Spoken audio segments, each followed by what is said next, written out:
नमो भगवते वासुदेवाय। नमो भगवते वासुदेवाय। नमो भगवते वासुदेवाय। नमो भगवते वासुदेवाय। नमो भगवते वासुदेवाय।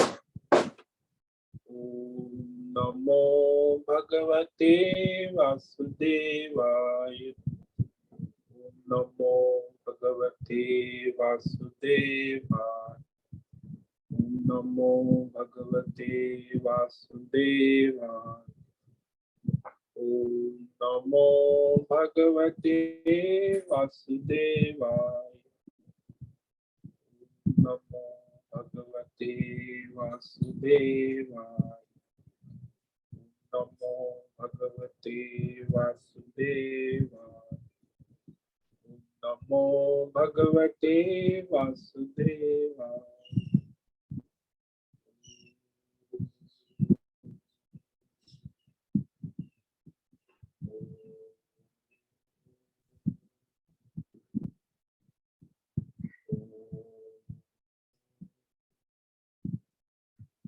ओम श्री परमात्मने नमो नमः। ओम गं गणपतये नमो नमः।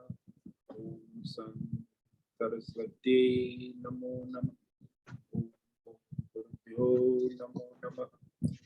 ओम सहनाववतु सहनौ भुनक्तु सह वीर्यं करवावहै तेजस्विनावधीतमस्तु मा विद्विषावहै। ओम शांति शांति शांति। सदाशिव समारंभां शंकराचार्य मध्यमाम् अस्मदाचार्य पर्यन्तां वंदे गुरु परंपराम्। वंदे गुरु परंपराम्। ओम पार्थाय प्रतिबोधितां भगवता नारायणेन स्वयं व्यासेन ग्रथितां पुराणम् मध्ये महाभारतम् अद्वैतामृतवर्षिणीं भगवतीम् अष्टादशाध्यायिनीम् अम्ब त्वामनुसन्दधामि भगवन् गीते भवद्वेषिणि वसुदेवसुतं देवं कंसचाणूरमर्दनं देवकी परमानन्दं कृष्णं वन्दे जगद्गुरु। नमस्ते परमं ब्रह्म सच्चिदानन्दरूपाय निर्गुणाय नमस्तुभ्यं ओंकाराय नमो नमः।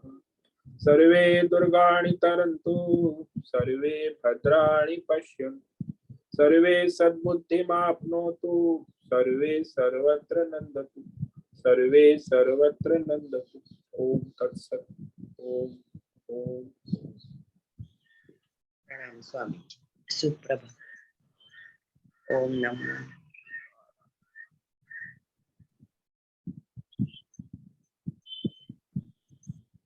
आप सभी ऑनलाइन नेटवर्क पर उपस्थित भगवद गीता श्रवण साधकों को आज प्रातः का अभिवादन अभिनंदन अभिवंदन। हरि ओम हरि ओम हरि ओम। हम सबको आज का यह दिव्य दिन तन मन धन जन देश काल विषय वस्तु परिस्थिति अवस्थाएं आध्यात्मिक भौतिक दैविक क्षेत्र सभी को अपने अपने पूर्व में किए हुए अनंत जन्मों के संचित पाप पुण्य धर्म अधर्म के पके हुए फल स्वरूप वर्तमान में आज सभी को अपने अपने प्रारब्ध अनुसार परमेश्वरी अचिंत्य योग माया के माध्यम से प्रसाद स्वरूप में प्राप्त हुआ है। अतः आज का यह दिव्य दिन परमार्थ हेतु निष्काम सेवा यज्ञ देव यज्ञ ऋषि यज्ञ पितृ यज्ञ भू यज्ञ भूत यज्ञ सात्विक दान शारीरिक वाचिक मानसिक तप निष्काम कर्म योग ध्यान योग भक्ति योग ज्ञान योग साधना स्वाध्याय वेद शास्त्रों का अध्ययन, अध्यापन, उपासना, आराधना के लिए समर्पित करे और कराए। अत्यंत दुर्लभ मनुष्य जीवन को परमार्थ हेतु सार्थक करे और कराए। आज विक्रम संवत 2080 ज्येष्ठ मास कृष्ण पक्ष की अष्टमी तिथि है, 12:05 तक। उसके बाद नवमी तिथि लगती है।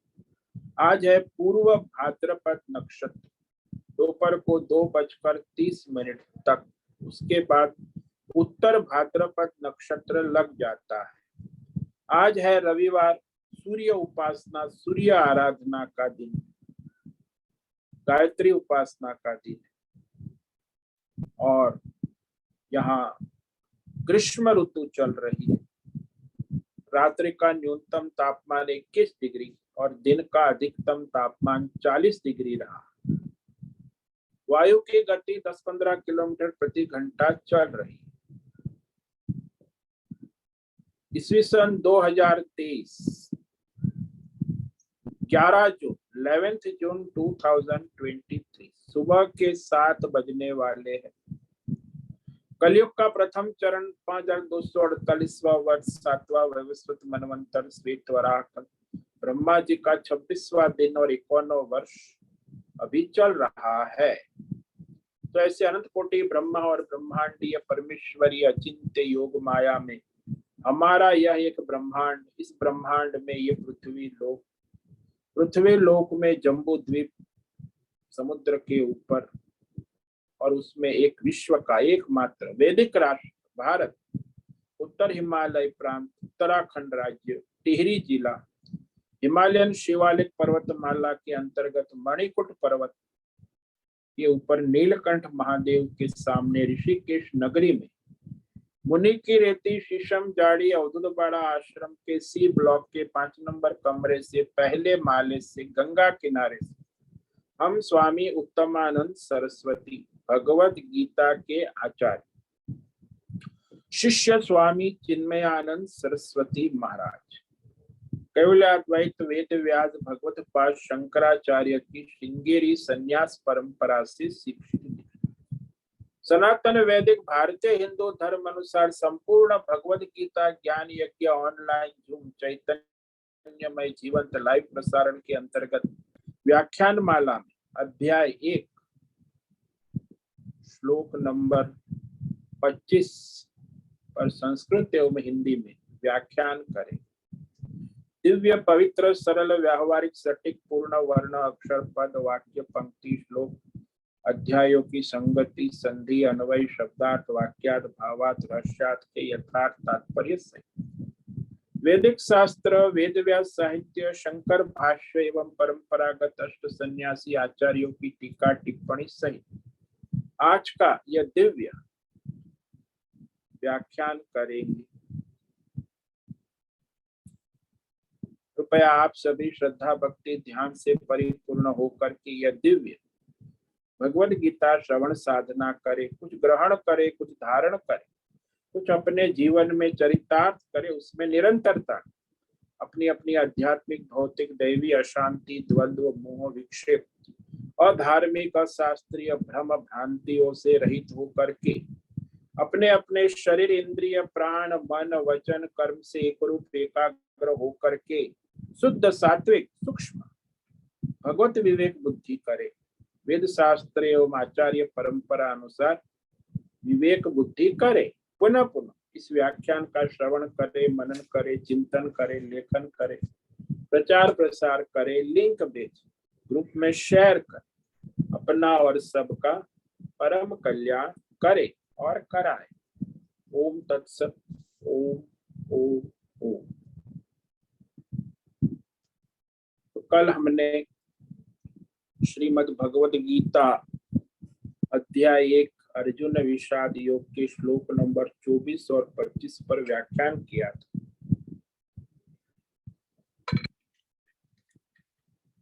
तो संजय कह रहे हैं कि रथ को दोनों सेनाओं के बीच में खड़ा करके श्री कृष्ण भगवान ने युद्ध के लिए एकत्रित सारे योद्धाओं को देखने के लिए अर्जुन से कहा। बहुत ही महत्व का क्षण है। श्री संजय उवाच एव मुक्तो ऋषिकेशो गुडाकेशेन भारत सेनयोरुभयोर्मध्ये स्थापयित्वा रथोत्तमम् भीष्मद्रोण प्रमुखतः सर्वेषां च महीक्षिताम् उवाच पार्थ पश्यैतान् समवेतान् कुरुनीति। संजय ने कहा, हे धृतराष्ट्र, भरतवंशी राजा है, अभी वो राजा है धृतराष्ट्र, कहते हैं कि गुडाकेशेन एव मुक्त। जो अर्जुन ने कहा ना कि मेरा रथ दोनों सेनाओं के बीच में खड़ा किया।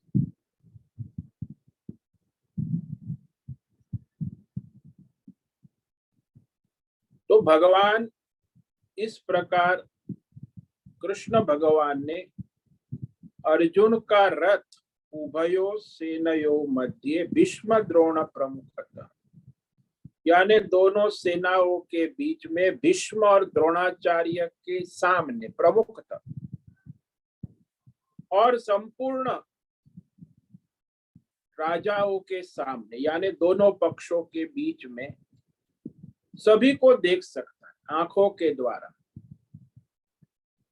तो रथोत्तमम अपना दिव्य रथ खड़ा करके इति उवाच, भगवान ने एक वाक्य कहा कि पार्थ, अरे पृथा के बेटे, देखो ये महाभारत युद्ध के लिए तैयार समवेता इकट्ठे हुए, एकत्रित इन सारे कुरुवंश को देखो। कुरुन कहा, कुरुवंश, उसमें पांडव सहित सभी योद्धा और राजा और सैनिक आ जाते, यानी सबको देखो, दोनों ओर से देखो।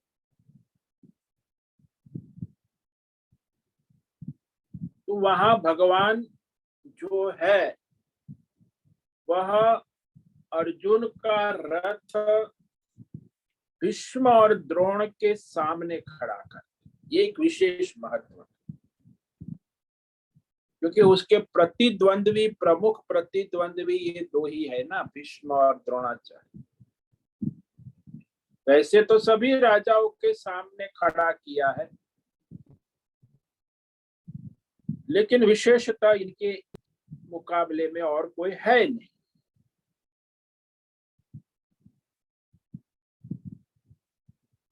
तो यहाँ भगवान की एक विशेषता देखो कि कई बार हम संसार में देखते हैं कि मनुष्य किसी की बात को मान लेता है, परंतु वह सबके सामने दूसरे की बात जल्दी नहीं मानता, सही होने पर भी।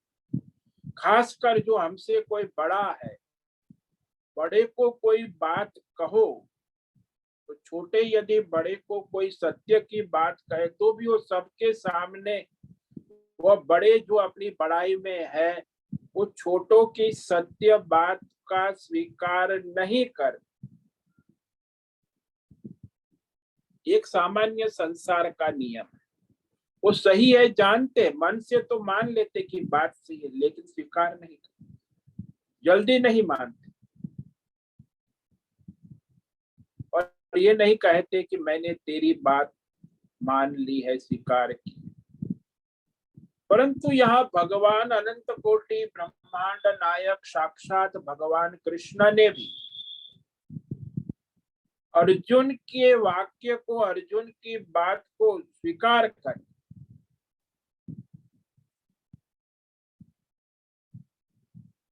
सबके सामने अर्जुन ने जो आदेश दिया कि मेरा रथ दोनों सेनाओं, कोई दलील तर्कबाजी नहीं, न तर्क न कुतर्क, भगवान स्वयं अर्जुन की बात को स्वीकार कर लेते, क्योंकि भगवान ऋषिकेश है ना, तो वे कह सकते थे कि युद्ध करने आए हो, चुपचाप युद्ध करो, ये क्या नाटक लगा रखा है। जैसे आप लोग घर में परिवार में बातें करते, भाई बहन, पति पत्नी, पिता माता पुत्र, परिवार में भी ये सब बड़ा चलता है नाटक। भाई आप युद्ध करने आए हो तो युद्ध करो, ये क्या नाटक लगा दोनों सेना के बीच में रथ का, ये क्या है तुम्हारा। अब तो युद्ध की शुरुआत हो चुकी, देखना दिखाना ये तो अब पूरा हो गया, अब तो लड़ना है, तुम लड़ने आए हो, लड़ो। भगवान को पता ही था कि सबको देखेगा ना तो ढीला पड़ जाएगा। फिर भी भगवान ने ये बात नहीं कही, वह रथ को ले जाकर भीष्म और द्रोण के सामने ही खड़ा कर दिया कि अर्जुन वही ढीला पड़ जाता।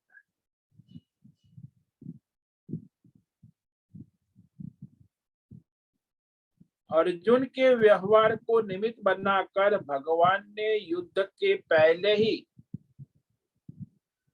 ये सोच रखा था कि अर्जुन को भगवद गीता ज्ञान उपदेश देना, क्योंकि वो ढीला पड़ जाएगा।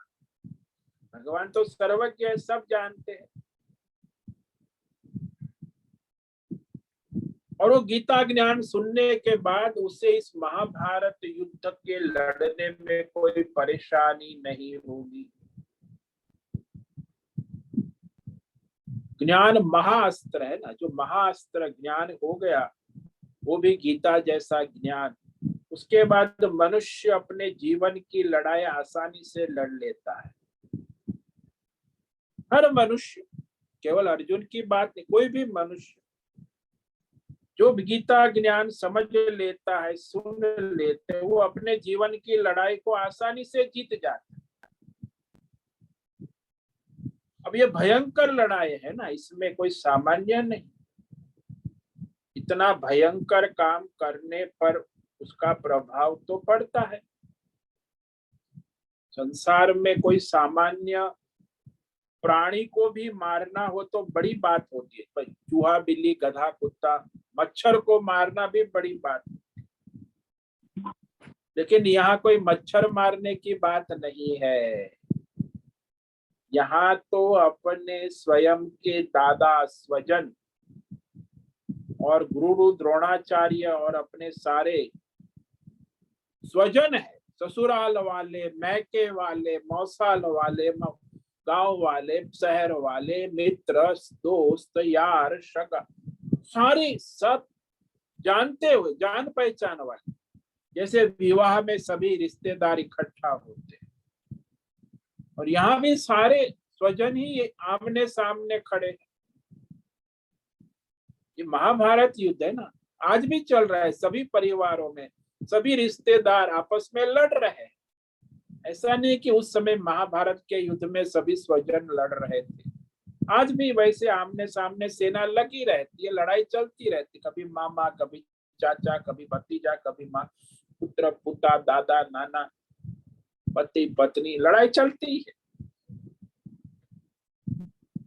तो वह जो मनुष्य जो है, उसे जब सामने दादा पिता गुरु स्वजन को मारने की बात आती है तो ये बहुत ही भयंकर स्थिति हो जाती,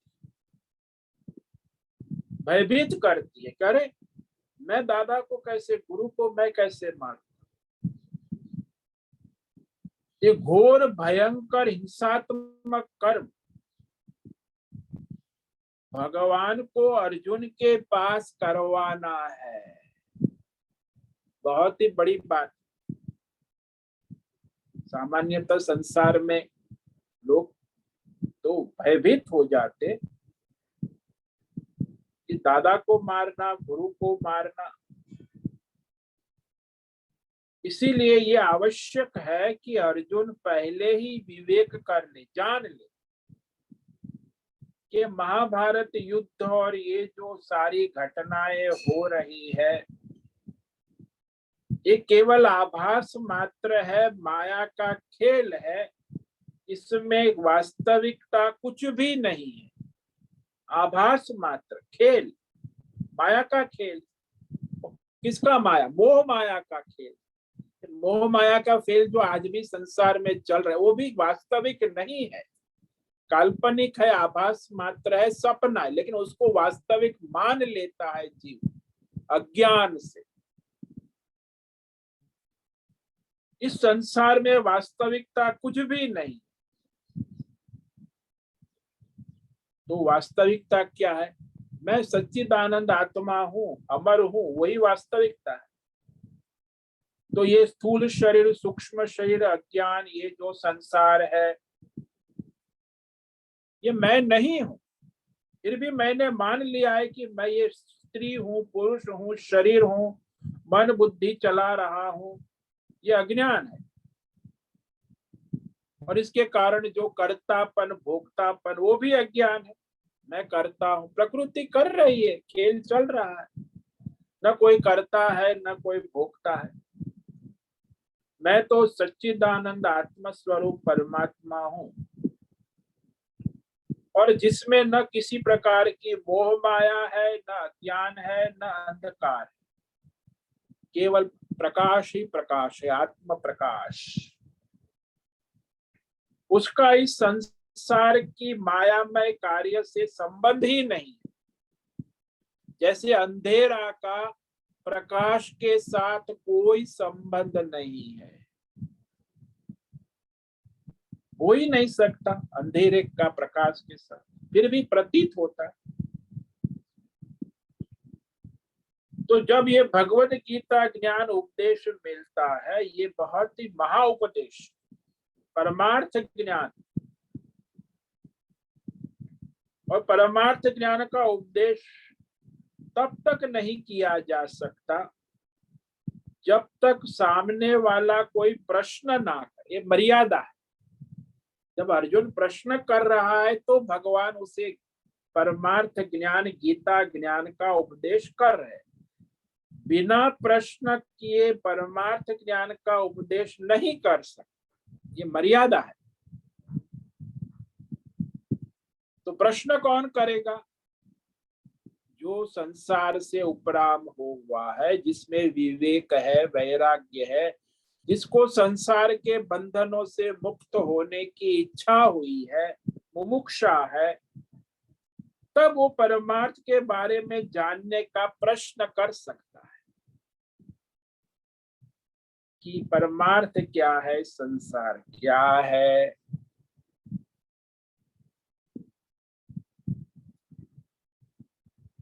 और भगवान जानते हैं कि अर्जुन अभी युद्ध के मैदान में पूरी तैयारी के साथ आया है, लेकिन अभी इसी क्षण में, अगली क्षण में भगवान सब जानते हैं कि अर्जुन अपने दादा और स्वजनों को देखकर ढीला पड़ जाएगा, मोह से शोक विषाद में आ जाएगा, और उसको वैराग्य भी होगा संसार की सारी मोह माया से। तो विवेक और वैराग्य अर्जुन को होगा अभी, और उसी क्षण भगवान उसे भगवद गीता का उपदेश देंगे। और जिसके अंदर विवेक वैराग्य होता है, वही भगवद गीता उपदेश सुनने का सर्वश्रेष्ठ अधिकार।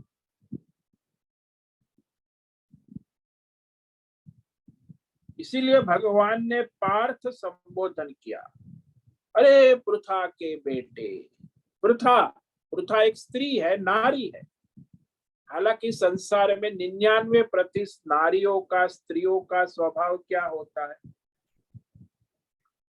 कि जब भी थोड़ी कुछ भी प्रतिकूल परिस्थिति, अवस्था सामने आए तो उसकी दिल की धड़कन बढ़ जाती है, घबराहट होती है। देखो आप अपनी बहन को, माँ को, पत्नी को, छोटी छोटी प्रतिकूल परिस्थितियों में जो घबराहट होती है, ये नारियों का, स्त्री का सहज प्रकृति है, स्वभाव। अब मनुष्य जो है स्त्री से उत्पन्न हुआ है, नारी से उत्पन्न हुआ, इसीलिए मनुष्य में ये सारी छोटी छोटी प्रतिकूल परिस्थितियों में भी घबराहट हो जाती है, शोक मोह उत्पन्न हो जाता है। तो ये स्वाभाविक, कोई भी मनुष्य जो है उसमें स्त्री स्वभाव नारी स्वभाव अवश्य, नारी में तो होता है, पुरुषों में भी होता है। और तू जिसका बेटा है वो तो पृथा मेरी बुआ है, वो तो मोह से मुक्त है, लेकिन तू मोहग्रस्त है।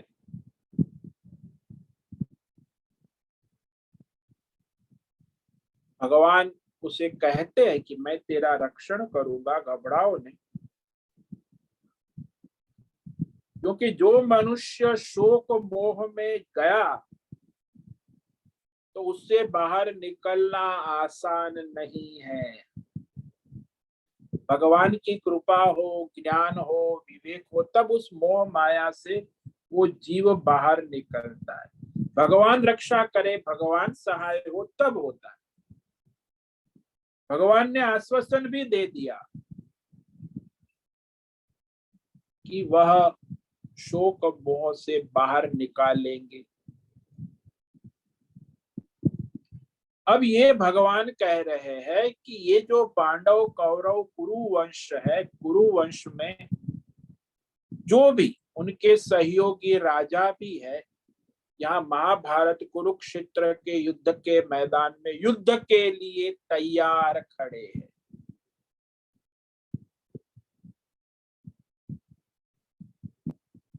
लेकिन उसमें भीष्म और द्रोण जो प्रधान है, और बहुत से योद्धा है, महारथी है, स्वजन है, राजा है, मित्र है, सखा है, सभी युद्ध के लिए तैयार खड़े।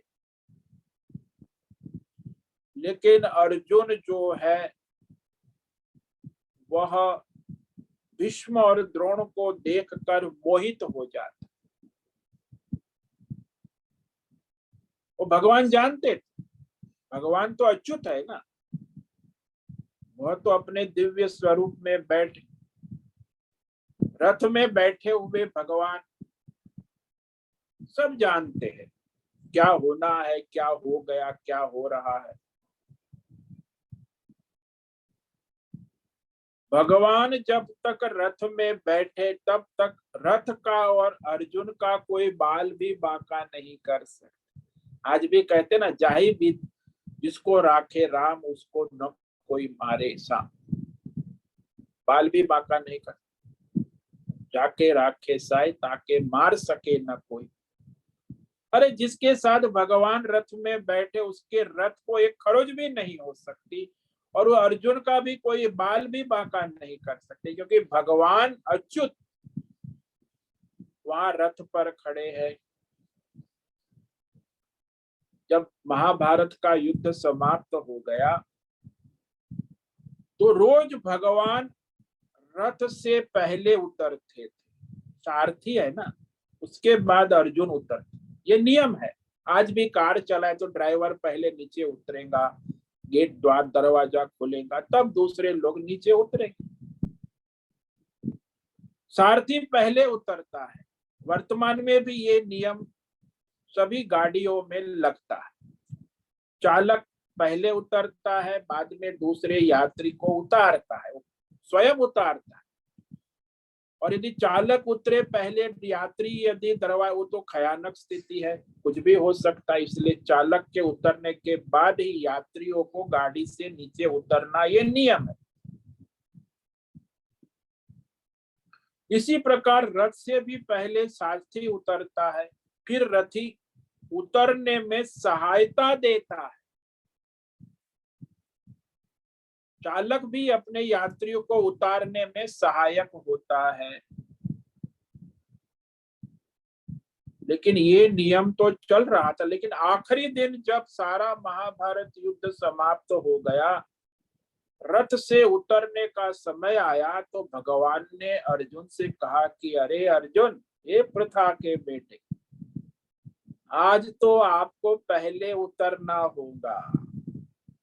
अर्जुन ने पूछा कि अरे भगवान, इतना 18 दिन युद्ध हुआ, पहले तो आप ही उतरने का नियम है, मैं क्यों उतरूं?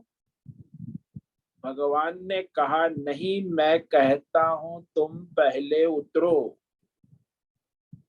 मेरी आज्ञा है। तो अर्जुन भगवान की आज्ञा पालन करता है।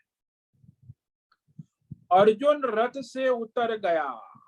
फिर भगवान ने ध्वजा पर बैठे हुए हनुमान जी को इशारा किया कि आप भी रथ को छोड़ दो। तो हनुमान जी भी रथ से उतर गए और ध्वजा से उतरकर हनुमान जी अपने रास्ते चले गए। और भगवान उसके बाद अंत में भगवान ने रथ से अपना कदम नीचे रखा पहला, तभी भी रथ था। भगवान ने जैसे दूसरा कदम रथ से नीचे जमीन पर रखा कि वह दिव्य रथ जलकर भग भग भग भग भग कुछ क्षणों में राख हो गया। अर्जुन को बड़ा आश्चर्य हुआ कि ये क्या हो गया, ये तो दिव्य रथ था, कैसे जल गया, राख हो गया? भगवान मुस्कुराए। भगवान ने कहा कि इस रथ में जितने भी दिव्य अस्त्र शस्त्र अपने रथ से चले हैं, उनमें से एक एक ही इसको नष्ट करने में समर्थ था, कोई भी अस्त्र। परंतु मैं जब तक इसमें बैठा हुआ था और मेरा परमार्थ संकल्प था कि जब तक युद्ध होगा तब तक ये दिव्य रथ को खरोच भी नहीं आएगी, कोई भी अस्त्र उस पर काम नहीं करेगा। तो भगवान के उस परमार्थ संकल्प से रथ अंत तक बचा रहा, युद्ध के अंत तक। अब महाभारत युद्ध की समाप्ति हो गई, इसे उसे समाप्त होना है, राख होना है, जल जाना। इसीलिए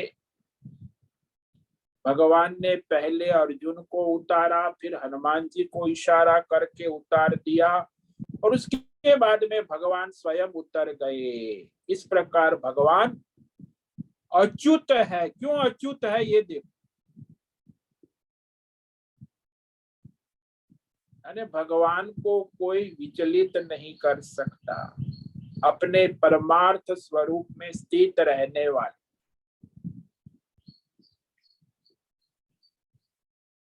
तो भगवान का जो संकल्प होता है वो शाश्वत होता है, सर्वसमर्थ होता है, उसे कोई पलट नहीं सकता भगवान के सिवा। भगवान का संकल्प भगवान के सिवा कोई पलट नहीं सकता।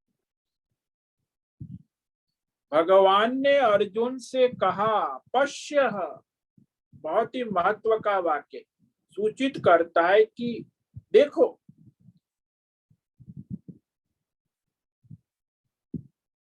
कि मैं अच्युत हूं, मैं स्थिर हूं, लेकिन बहुत सावधान रहूंगा।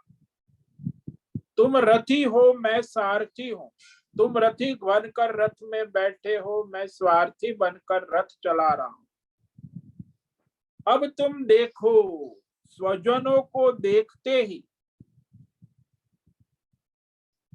अर्जुन का रथीपना समाप्त हो जाए, यानी युद्ध का उत्साह ही समाप्त हो जाए। वह रथी योद्धा है, वो भी महारथी है। तो जब तक वो युद्ध के लिए तैयार है तब तक वो रथी है, महारथी, अर्धरथी है। सभी का नाम युद्ध करने वाले तैयार योद्धा का है, रथी, महारथी, अर्धरथी। जो युद्ध न करे वह युद्ध के मैदान में रथी नहीं कहा जाता। भगवान तो स्वयं सारथी बन के स्थिर अच्युत रहेंगे। स्थिर या स्थिर रहना, अपने स्वरूप में स्थिर रहना, वो भगवान का स्वभाव है, अच्युत है, इसीलिए भगवान अच्युत है। परंतु भगवान कहते, तू मेरी बुआ का बेटा, पृथा का बेटा होकर अपने स्वभाव से प्रभावित होकर घबराकर युद्ध को छोड़ने की इच्छा करेगा, भयभीत होकर, व्याकुल होकर, मोह से ग्रस्त होकर। हालांकि तूने प्रश्न किया है कि मुझे सेनाओं का निरीक्षण करना है, बड़ा उत्साह में है, उत्सुक है, दोनों सेना को देखना चाहता है, उनको देखकर कोई घबराने का कारण नहीं है। लेकिन फिर भी भगवान ने कहा तू अच्छी तरह देख ले कौन है सामने। भगवान ये संकेत नहीं करते तो वो रथ जो है, रथ में उपस्थित अर्जुन उसे ठीक से निरीक्षण नहीं कर पाते। और भगवान ने बाहरी ठीक भीष्म और द्रोणाचार्य के सामने जहां उसका मोह अत्यंत है, वही रथ को खड़ा कर देते, क्योंकि भगवान सबके अंतकरण के अंतर्यामी है, सबको जानते कि क्या होना है, क्या हो रहा है और क्या होगा। और अर्जुन जो है वह अपना मोहग्रस्त शोकग्रस्त स्वभाव में आ जाएगा। मनुष्य का स्वभाव ही मोह और शोकग्रस्त होता है, और अर्जुन भी एक सामान्य मनुष्य है, योद्धा है।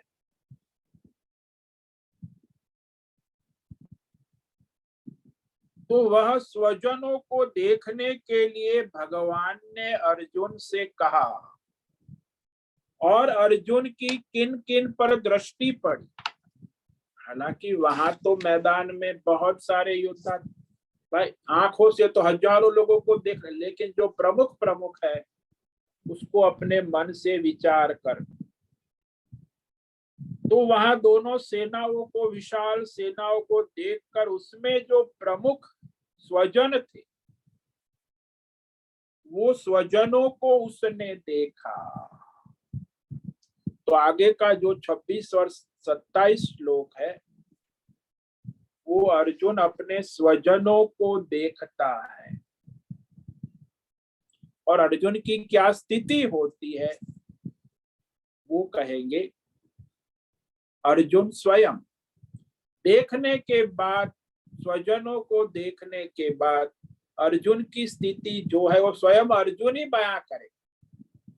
वो आगे के श्लोक में 28 से आगे अर्जुन विषाद योग। तो यहाँ आज इस श्लोक को पढ़ेंगे 26 नंबर, उस पर विचार कल करेंगे। तस्त्र पश्यान् स्थितान् पार्थ पितॄनत पितामहान् आचार्यान् मातुलान् भ्रातॄन् पुत्रान् पौत्रान् सखींस्तथा स्वसुरान् सुहृदश्चैव सेनयोरुभयोरपि। और भगवान ने कहा इसके बाद पार्थ, अर्जुन ने, पृथा ने, पुत्र ने दोनों सेनाओं में उपस्थित अपने स्वजनों को देखा। पितामह, आचार्य, ताऊ, चाचे, मामा, भाई, पुत्र, पौत्र, मित्र, ससुर, सुहृद, सबको देखा। तो उसे लगा कि ये तो हिंसा होगी, और हिंसा तो अधर्म है, और अर्जुन ये सोचने लगेगा कि मैं ये स्वजनों को मारने की हिंसा करने जा रहा हूं, ये तो महाअधर्म होगा। हिंसा अधर्म है। अब कब किस परिस्थिति में धर्म है, ये विवेक होना आवश्यक है। तो इस पर हम कल विचार करेंगे। तो आज जो श्लोक कहा उसे संक्षेप में कह देते हैं। इस श्लोक नंबर 25 पर आज व्याख्यान हुआ। भीष्म द्रोण प्रमुखतः सर्वेषां च महीक्षिताम् उवाच पार्थ पश्यैतान् समवेतान् कुरुनिते। तो भीष्म और द्रोणाचार्य के सामने, संपूर्ण राजाओं के सामने दिव्य रथ को खड़ा करके भगवान श्री कृष्ण ने अर्जुन से एक वाक्य कहा कि हे पार्थ, अरे पृथा के बेटे, समवेतान एतान कुरुन पश्य। महाभारत युद्ध के लिए तैयार, युद्ध के लिए जुटे हुए, एकत्रित हुए, यहाँ महाभारत कुरुक्षेत्र के मैदान में उपस्थित एतान, ये सभी पांडव और कौरव सेना सहित तुम उन्हें देखो। सो वह स्वजनों को देखकर फिर उसका क्या हाल होता है वो स्वयं अर्जुन कहेगा आगे। तो यहाँ संजय कह रहा है धृतराष्ट्र से कि ये स्थिति होने जा रही। तो अर्जुन के विषाद के लक्षण अब दिखाई दे, क्योंकि अर्जुन विषाद योग जो है, यही से अर्जुन जब बोलने लगेगा तभी से अर्जुन का विषाद योग शुरू हो। हालांकि इस अध्याय का नाम ही अर्जुन विषाद योग है। हालांकि धृतराष्ट्र का भी विषाद इसमें है, लेकिन धृतराष्ट्र विषाद योग नहीं कहा। दुर्योधन का विषाद भी कहा 20 तक, और अब आगे जो है अर्जुन स्वयं अपना विषाद योग प्रकट करेंगे। तो ये विषाद योग का मुख्य विषय प्रधान जो है, आगे श्लोक नंबर 28 से अंत तक अर्जुन का विषाद योग होगा। इस पर हम आगे व्याख्यान करेंगे। ओम नमो नारायणाय, ओम नमो नारायणाय, ओम नमो नारायणाय, ओम नमो नारायणाय, ओम नमो नारायणाय। कायेन वाचा मनसेन्द्रियैर्वा बुद्ध्यात्मना वा प्रकृते स्वभावात् करोमि यद्यत् सकलं परस्मै नारायणायेति समर्पयामि, नारायणायेति समर्पयामि। ओम सर्वे भवन्तु सुखिनः, सर्वे सन्तु निरामयाः, सर्वे भद्राणि पश्यन्तु, मा कश्चित् दुःखमाप्नुयात्। अस्तु मा सद्गमय तमसो मा ज्योतिर्गमय मृत्योर्मा मृतंगमय। ओम पूर्णमद पूर्णमिदं पूर्णात् पूर्णमुदच्यते पूर्णस्य पूर्णमादाय पूर्णमेवावशिष्यते। ओम शांति शांति शांति। शंकरं शंकराचार्यं केशवं बादरायणं सूत्र भाष्य वंदे भगवन्तौ पुनः पुनः। ईश्वरो गुरुरात्मेति मूर्ति भेद विभागिनि व्योमवद् व्याप्त देहाय दक्षिणामूर्तये नमो नमः।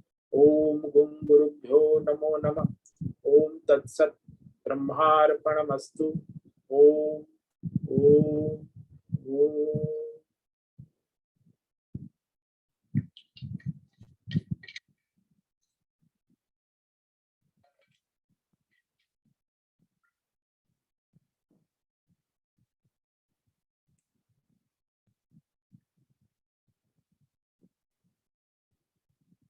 तो आज रविवार है,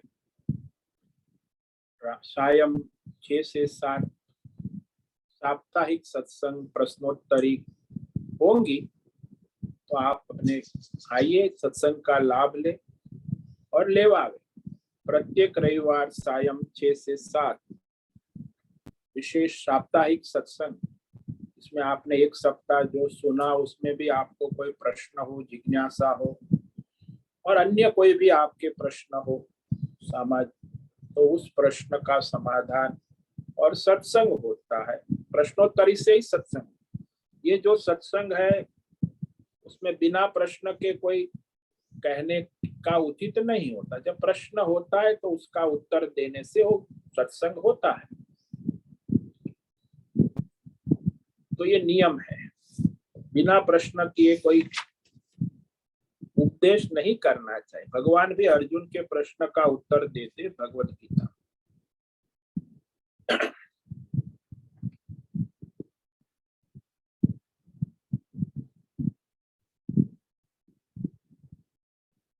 प्रणाम स्वामी जी। ओम नमो नारायणाय। ओम नमो नारायण। बोलो। जब रथ ये हो गया, भस्म हो गया, तो 4 जो सफेद अश्व थे उसका क्या हुआ? और स्वामी जी दूसरा प्रश्न है, दक्षिणा मूर्ति जो अभी आप बोल रहे हैं वो क्या है? दक्षिणा मूर्ति भगवान शिव का ज्ञान अवतार है, जो उसने ये ब्रह्म विद्या का उपदेश किया सनक कुमार को, और उससे परंपरा चली। अच्छा। तो और अभी वो है वो, दक्षिणा मतलब वो मूर्ति जो दिखा है दृश्य में शंकराचार्य भगवान के पीछे, वो मूर्ति किधर है? दक्षिणा मूर्ति शंकराचार्य के पीछे ऊपर जो हमारे फोटो में है ना, ऊपर वो दक्षिणा मूर्ति है। मतलब सरस्वती किधर के पास। मंदिर है? वैसा वैसा हाँ मंदिर है? वैसा हाँ, मंदिर है क्या? बहुत सारे मंदिर है। साउथ में भी है, हमारे यहाँ भी है, दक्षिणा मूर्ति के मंदिर है। अच्छा। ज्ञान अवतार है भगवान शिव का, उन्होंने उपदेश किया। तो ऋषि सनक को ब्रह्म उपदेश, तो उसी से। और ये अश्व के साथ ही पूरा रथ भस्म हो गया। रथ, अश्व कहाँ जाए? चारों रथ और अश्व के साथ रथ भस्म हो गया। प्रणाम स्वामी जी। ओम नमो नारायणाय। नमो नारायण।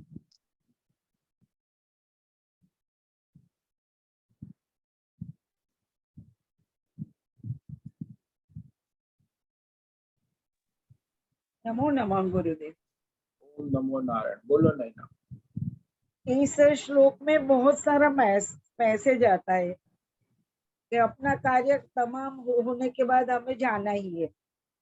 और दूसरा, हमें बचपन से सत्यम वदम सब सिखाया जाता है, पर ऐसा समष्टि और व्यष्टि का भेद नहीं समझाया जाता है कि हमें क्या करना चाहिए।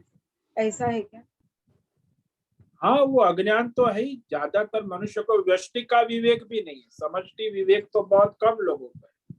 भाई, आपको व्यष्टि प्रारब्ध चल रहा है, वैसे समष्टि प्रारब्ध भी चल रहा है, उसका भी विवेक करना चाहिए कि आसपास समष्टि का प्रारब्ध है, उसमें मेरा व्यष्टि प्रारब्ध है। तो व्यष्टि समष्टि का विवेक, समष्टि का विवेक सूक्ष्म है। व्यष्टि का तो मनुष्य स्वयं व्यक्तिगत अपनी बुद्धि के अनुसार विवेक करता है। तो इसमें तो जो शास्त्र पढ़ा है, सत्संग किया है, उसे व्यष्टि समष्टि का विवेक हो सकता है। बाकी तो और कहीं कोई स्कूल में, कॉलेज में, यूनिवर्सिटी में आपके परिवार वाले, दादा नाना नानी, रिश्तेदार, ससुराल वाले, मौके वाले, ये सब संसार ही पढ़ाए, कोई सत्संग नहीं पढ़ाएगा। घर में, परिवार में बचपन से माँ बाप क्या पढ़ाते? यही संसार की मोह माया।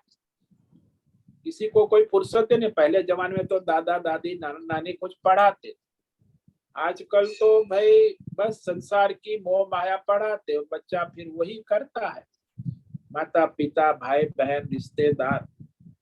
तो परमार्थ का विवेक तो शास्त्र पढ़ेंगे, सत्संग करेंगे तब होगा ना। तो आज के जमाने में दुर्लभ है। जो कलयुग में उत्पन्न होता है उसका पुण्य होगा तो ऐसी कोई ईश्वरी कृपा से उसे कोई सत्संग विवेक मिल जाए, बाकी तो दुर्लभ है।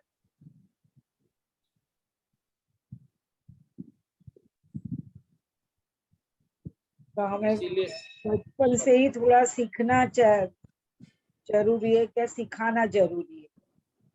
सीखना भी जरूरी है, सिखाना भी जरूरी है। आपने सीखा है तो सिखाओ, नहीं सीखा है तो सीखो। दोनों अत्यंत आवश्यक। नहीं, मैंने सीख लिया, अब मैं तो यहाँ ऋषिकेश में अपने आश्रम में, मुझे अब सिखाने की क्या जरूरत है? अरे भाई, आपने सीखा तो सिखाओ, कोई 2 5 10 लोगों का कल्याण हो जाए। तो परमार्थी होता है, वो सीखता भी परमार्थ के लिए, सिखाता भी परमार्थ के लिए। स्वार्थी होता है, अपने सीखता है अपने स्वार्थ के लिए और सिखाता भी है अपने स्वार्थ के लिए। तो वो तो संसार ही आज सब पढ़ाते, सारी दुनिया उसमें सभी पढ़ते हैं, वो भी स्वार्थी है और पढ़ाने वाले भी स्वार्थी। परमार्थी कितने हैं आज दुनिया में? 1% भी मिलना मुश्किल है, 2%, 100 में 1-2 मिल जाए तो बहुत बड़ी बात है। आज का जो अध्ययन अध्यापन भौतिक हो अध्यात्म कुछ है ही नहीं, टकोसला है। भौतिक हो अध्यात्म हो दैव हो, कोई ज्ञान विज्ञान आज जो बड़ी यूनिवर्सिटी में सब बता रहे, टकोसला है, भ्रम है। वास्तविक तो साधना होती है, तब होता है, तब जाके वो जो है ज्ञान पढ़ने वाले परमार्थ के लिए और ज्ञान पढ़ाने वाले परमार्थ के लिए दुर्लभ होते। तभी तो हमारे यहाँ ऋषि मुनियों की महिमा है कि वो ऋषि मुनि कोई स्वार्थ के लिए ना पढ़ते थे ना पढ़ाते, इसलिए उसको हम ऋषि मुनि कहते। आज भी हमारे लिए पूजनीय है कि उनका पढ़ना भी परमार्थ के लिए था, उनका पढ़ाना भी परमार्थ के लिए। आज तो ये ऋषि मुनि मिलना ही मुश्किल, कलयुग है घोर।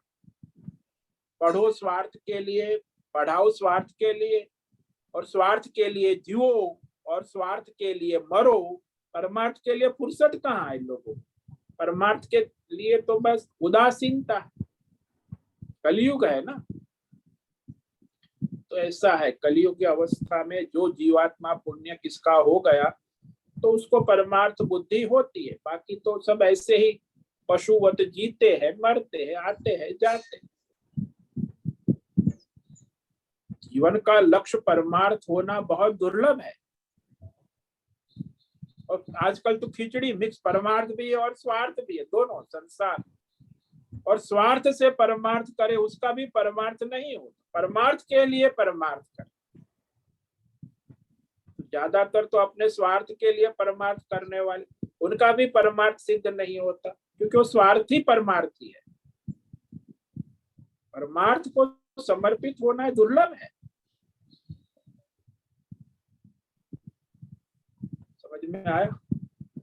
हाँ, समझ में आया। धन्यवाद।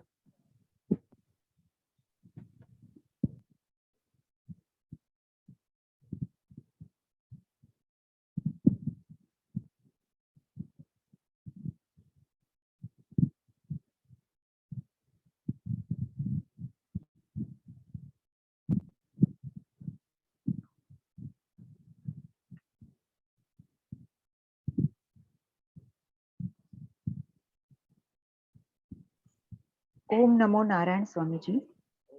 बोलो। स्वामी जी, अभी ये श्लोक में भगवान जानते थे कि मैं रथ को अगर बीच में लाऊंगा तो अर्जुन के अंदर छुपा हुआ मोह और शोक विषम वो बाहर आ जाएगा। हाँ जी, हाँ जी।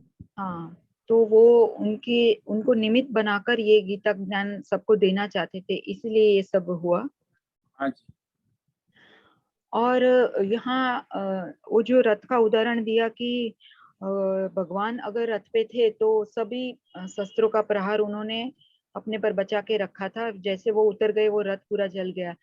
तो वैसे हम लोग भी अपने जीवन में भगवान को मतलब आगे रखते हैं, तो अपने प्रारब्ध के अनुसार जो भी हमारा आता है भोगना, तो वो प्रभु उससे भी हमें बचाते हैं। हाँ, क्यों नहीं, अवश्य। आपकी ऐसी शरणागति समर्पण हो तब, जैसे अर्जुन की शरणागति है, समर्पण है, भगवान को अपने सारथी। आप भी भगवान को, केवल भगवान को अपने सारथी बनाओ, तो भगवान हमारे प्रारब्ध में भी हमें सहायक हो जाते हैं।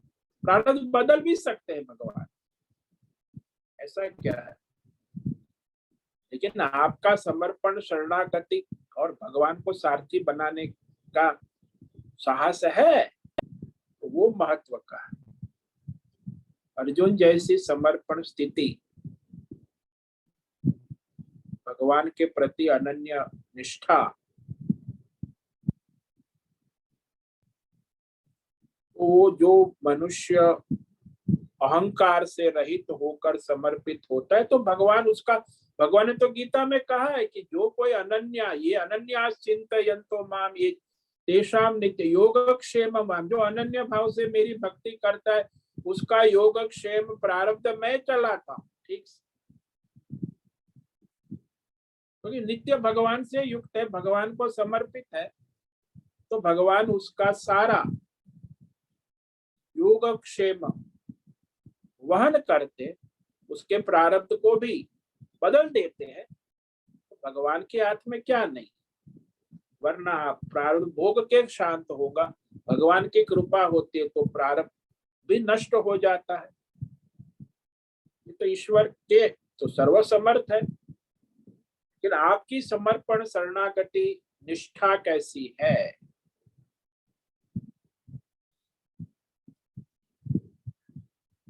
जैसे वो दृष्टांत लो ना कि एक आवारा पुत्र बच्चा है, बहुत ही आवारा गर्दी करता है, गुंडागर्दी करता है, बुराई करता है, बहुत जेल में पड़ा है, तो वो फिर माता पिता जाते हैं उसे मिलने, वो जेल में है, उसके छुड़ाना है, कोर्ट के केस चक्कर भी माता पिता काट रहे। अब माता पिता इतने दया करुणा रखते हैं कि अपनी संतान है ठीक हो जाए, उसको आशा अंत तक नहीं छूटती,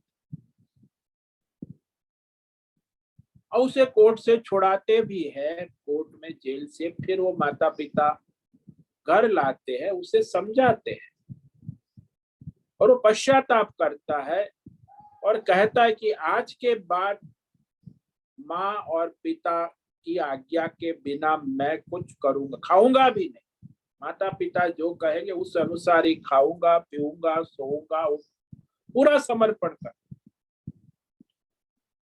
तो उसका पश्चाताप, पूरा समर्पण हो गया तो माता पिता उसका कल्याण करते, उसका अधर्म का नाश हो जाता, वो धर्म के मार्ग में प्रशस्त हो जाता।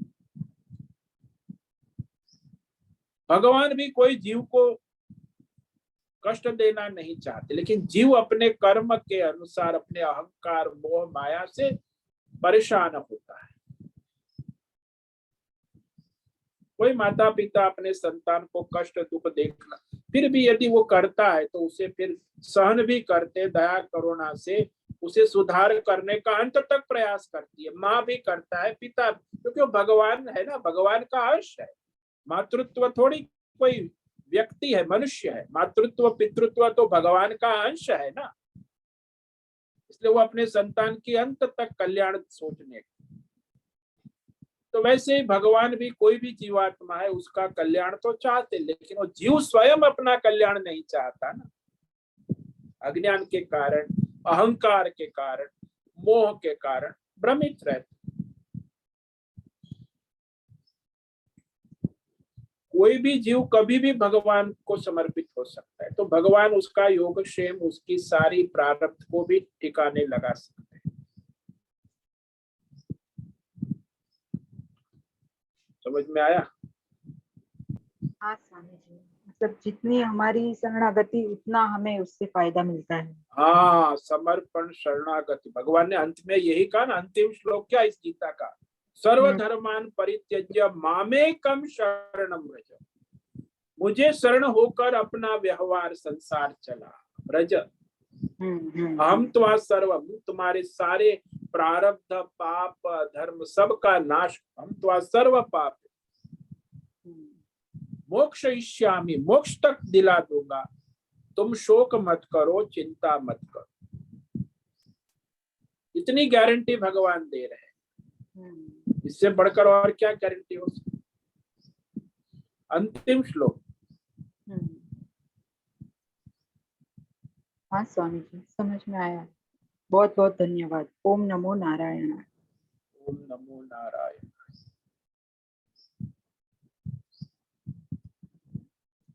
ठीक है, आज का समय पूरा हो रहा है, सायं फिर मिलेंगे। सायं 6 से 7 सत्संग प्रश्नोत्तरी होगी। तो आज सभी को आज का ओम नमो नारायण, सब साधकों को आज प्रातः का ओम नमो नारायण स्वामी। ओम नमो नारायण। सभी को आज प्रातः का ओम ओम नमो नारायणाय स्वामी। सबको ओम नमो। बहुत से निवेदन है, आज का सत्संग पूर्ण करें। ओम नमो नारायणाय। ओम नमो नारायण आज का यह दिव्य सत्संग ओम हम नमो यही नारायण। पूर्ण करते हैं। सभी साधकों को ओम नमो नारायणाय। सभी साधकों को ओम नमो नारायणाय।